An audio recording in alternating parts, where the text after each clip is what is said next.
આજ મારે ત્યાં લાલનનો પ્રાગટ્ય થયું છે. મને હૃદયમાં ખૂબ આનંદ, ખૂબ ખુશી છે, કારણ કે મેં તો આશા મૂકી દીધી હતી, પણ આ તો ગોપીઓ ગોવાળ ગામના આશીર્વાદને લઈ આજ મારે ત્યાં લાલનનો પ્રાગટ્ય, કારણ કે હજુ યશોદાજી ગોકુળ ગામની અંદર ખૂબ ખુશી થાય. તમારો લાલ એ મારો જ લાલ છે, એટલો બધો મને હૃદયમાં આનંદ છે. તો માં, હું માગું આપશો ને? કે હા ગોપી, આજ મેં મારા ભંડાર ખુલ્લા મૂક્યા છે, જેને જે જોતું હોય લઈ જાય. આજ કોઈ આવીને કહે ને યશોદા તમારા પ્રાણ આપો, તો હું પ્રાણ આપવા પણ તૈયાર છું. એટલો બધો મને હૃદયમાં આનંદ છે. બોલી ગોપી કહે તો માં, હું તો ઘણા સમયથી વિચાર કરતી હતી કે તું સાડી પહેરે એવી સાડી મને ક્યારે પહેરવા મળે. અમે તો ગરીબ ગોપીઓ, અમારા પાસે આવી કિંમતી સાડી હોય નહીં. તો માં, તમે સાડી પહેરો છો ને એવી મને એક સાડી જો ગોપી. આ ગમે? ના, નથી ગમતી, પાછી મૂકી દે, બીજી બતાવે. જો ગોપી, આ સરસ છે. ના, નથી ગમતી. ત્રીજી સાડી ઉઠાવી, સોના અને ચાંદીના તારથી ભરેલી જોઈ માને કહે છે, માં, આ સાડી તો બહુ સરસ છે, મને આપશો ને? ગોપીનો ભાવ જોઈ સાડી મારે ગોપીના હાથમાં આપી છે. ગોપી નાચવા લાગી, નાચતી જાય, નાચતી જાય, હૃદયથી આશીર્વાદ આપે, તમારો લાલ દીર્ઘાયુષ્ય ભવા, ખૂબ લાંબુ આયુષ્ય. અરે સખી, કઈ બાજુ ગઈ હતી? માં પાસે ગઈ. શું લઈ આવી? જો માં પાસે ગઈ ને તો આવી સરસ કિંમતી સાડી લઈ આવી. હવે કોઈ જાય એને આવી સાડી તો ના જ મળે. કાંઈ મગજ જ નથી, કાંઈ માંગતા જ નથી આવડતું. આવું થોડું સાડી મગાય. શું આ સાડી આપણને શોભે? આપણે તો ગરીબ ગોપીઓ, દૂધ દહીં માખણના બટુકા વેચવા વાળી, આપણને આવી સાડી શોભે નહીં. તારે તું શું લઈ આવી? તને શું માય આપ્યું? જો માં પાસે ગઈ ને તો આવા સરસ વાસણો લઈ આવી. આપણી ઘરે મહેમાન આવ્યા હોય ને તો આપણા ઘરની શોભા વધે. માંગવું હોય ને તો આવું મગાય. ગોપીએ આ વાસણનો સેટ તો બહુ સરસ છે, માં મને આપશો ને? ભાવ જોઈ કહે, જા ગોપી લઈ જા, તને ગમે છે ને? એ ભાવ જોઈ વાસણ આપ્યા છે. ગોપી નાચવા લાગી, નાચતી જાય, નાચતી જાય, હૃદયથી આશીર્વાદ આપતી જાય, ખૂબ નાચે, બધાય બતાવે. જો માએ મને વાસણ આપ્યા, જો જો માએ મને વાસણ આપ્યા. હવે કોઈ જાય એને આવા વાસણ તો ના જ મળે. આ તો માની હું પ્રિય ગોપી છું ને એટલે મને આપ્યા છે. સીધી ગોપી ઘર તરફ દોટ મૂકે છે. દોડતી દોડતી જાય, રસ્તામાં ચંદ્રાવલી મળી. અરે સખી, કઈ બાજુ ગઈ? માં પાસે ગઈ. શું લઈ આવી? માં પાસે ગઈ ને તો આવા સરસ સોનાના વાસણો લઈ આવે. વચ્ચે આવતો ને પબ્લિકને દેખાય, બસ વચ્ચે ઉભા રહી જાઓ, પબ્લિકને બતાવી રીતે બસ. જો માં પાસે ગઈ ને તો આવા સરસ સોનાના વાસણો લઈ આવી. હવે કોઈ જાય એને આવા વાસણ તો ના જ મળે. આ તો માને મારા ઉપર બહુ પ્રેમ ને એટલે આપ્યા છે. ચંદ્રાવલી કહે, કાંઈ મગજ જ નથી, કાંઈ. એ હલો માં, થોડીક વાર સ્ટોપ થઈ જાઓ બંને. કહે હોય ને રાજ રાણી એને શોભે, આપણને શોભે નહીં. આવું હોય ને તો આવું મગાય. અહીંયા ગોપી હાર જોયો. કહે, જો આ ઘરેણું હોય ને ક્યારે તો ઘરમાં કામ આવે. કંઈક એવા કપરા દિવસો આવ્યા હોય ને તો કહે આ ઘરેણું વેચી અને આપણને કામ આવે. નાના નાના બાળકો છે, આપણે કંઈક એવો દુઃખનો સમય એવો હોય ને ઘરેણું વેચીને ત્યારે કામ લાગે.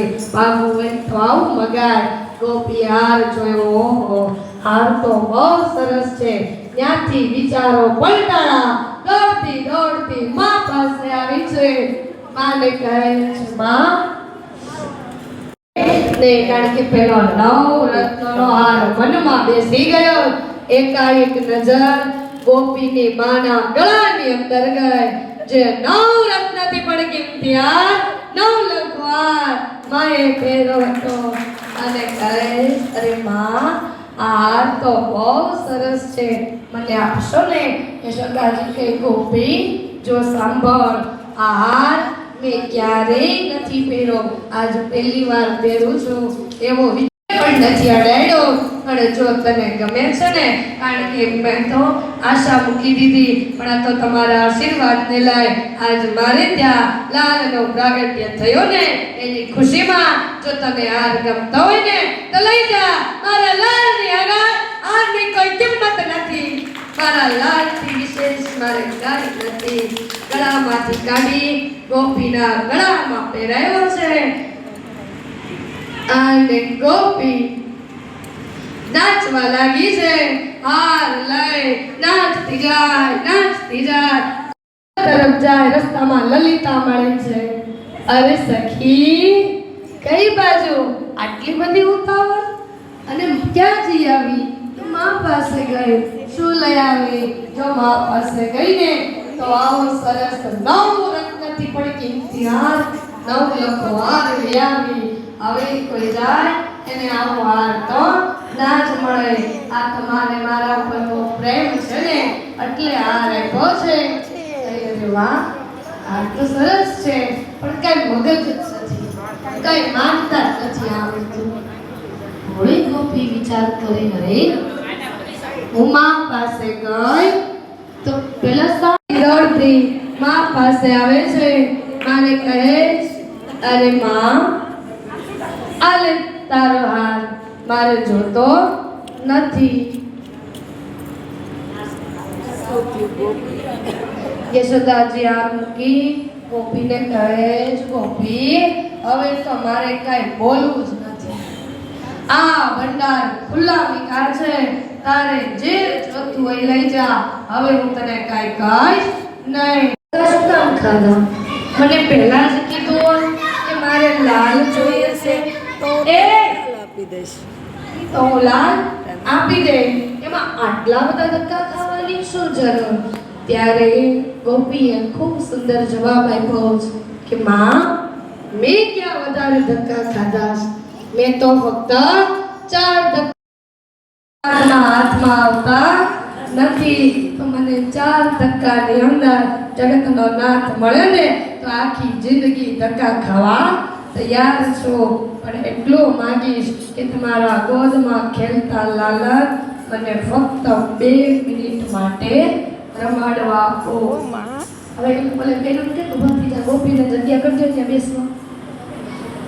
હવે ત્રણ બેસજો પેલા ત્યાં રમાડતી જાય. સમયનો કઈ ખ્યાલ કરે. વચ્ચે આવતા રહ્યો. જો મારા સામુ જો એક મિનિટ. હવે વચ્ચે આવતા રહ્યો તમે ગોપી અને લાલ, તમે શું બેસી જાઓ. તમે અહીંયા ગોપી લાલનને રમાડતા સમયનો કઈ ખ્યાલ ન રહ્યો. સમય ક્યાં વયો ગયો.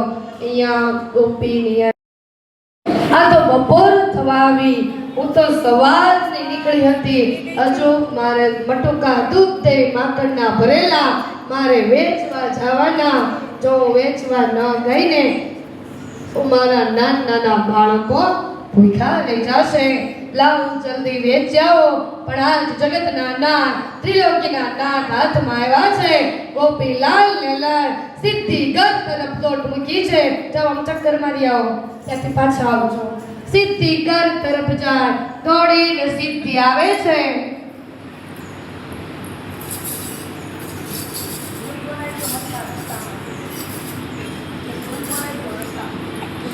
હજી કથા પૂરી થવાની આવતા અહીંયા ગોપી સીધી ઘર તરફ